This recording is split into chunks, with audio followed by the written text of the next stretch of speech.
Yung T10 na bago natin. Bali, meron tayong 0.12 na libre. 1,000 pieces 1,000 pieces.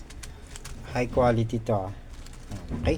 Bali, simulan na natin yung ating kulay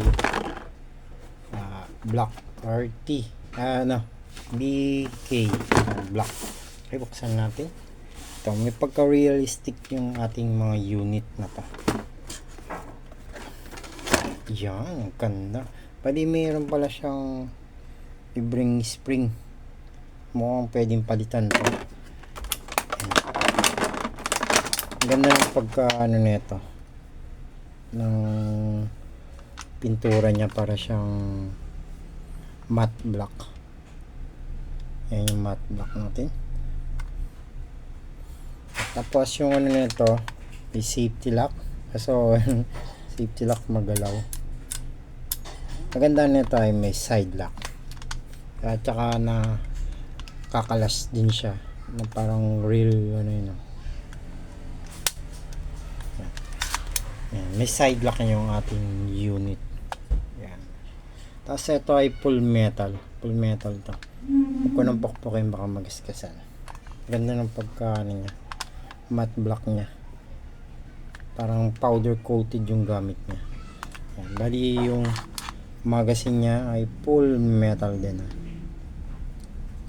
Siguro yung laman nito mga 12 or 13 ganyan.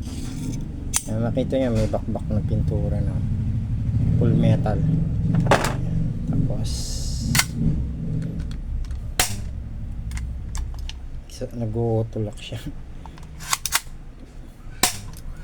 Yan, ating T10. Bali, yung nito yung FPS nito ay nasa 160 to 170. Yan, ang bala pa niya ay magaang pa ay 0.12. Hindi nyo siya pwedeng balaan ng 0.20. 12 lang 12. Yan, okay. Yan, itong hindi ko pa na-didiskarte yan kung saan to. Kaso kayo na dumiskarte. Yan. Next natin yung tan naman natin. T10 tan. Pangit pakinggan T10 tan. Yan. T10 tan. Yan. Ito ang ganda ng pagkanina. At pagka-glossy naman siya. Yan. Ano rin to may side lock at may safety lock. Medyo magalaw lang yung safety lock niya. Yan. So, try natin. Yan. Ganda ng tube nito.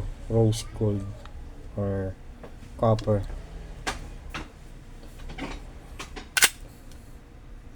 Yung bala nito ay 0.12 din. Yan. Di-assemble din to para siyang real gun na pwedeng pang assemble or training assemble. Okay? 0.12 din yung bala niya pwede kayo mamili. Meron tayong dilaw at white. Hindi lang pwedeng balaan to ng 0.20 hanggang 12 lang siya. Okay, sunod gagawa ko ng video kung paano kalasin to. Kaso di ko sure kung kailan gawa. Pinakita ko lang dito yung ating mga toys natin kasi hirap i-post sa ibang platform. Okay? Pili na kayo ng ating T10. Okay, sa maglalagay pala tayo ng mga link sa description, Lazada, Shopee, TikTok. Yan. Okay, sa mga gustong umorder din sa sample natin sa Lazada, nyo na lang, click nyo na lang yan dyan sa description. Okay?